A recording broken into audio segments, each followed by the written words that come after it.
So Jenny, I've knocked over a few cups in my day. Quite a few. You're right. So what do we do when that happens?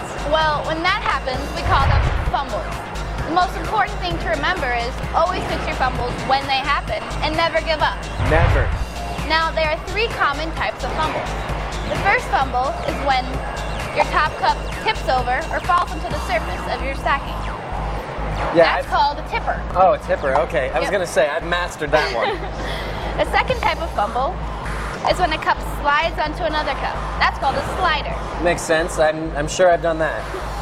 And the last type of fumble is in the down stacking phase, when all of your cups are down stacked and the entire stack falls or topples over.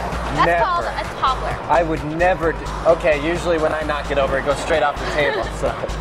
Well, that's okay, but the most important thing to remember is always fix your fumbles right when they happen. The rule is your previous stack must be standing before you can move on. Now, for example, say you're stacking a 3-6-3. You upstack your first 3, and as you're upstacking your 6, a slider occurs on your 3 stack. Now you have to take down your last stack, fix that slider, go back, and then you can move on. Okay. Now once all of your cups are standing, and now you're in the down stacking phase, if you accidentally knock over the cups, you don't have to go back and fix them. You can just continue your down stacking. Okay. But the rule is, all of your cups must be down stacked by the time you're done. Okay, so I gotta ask, how do we get as good as you?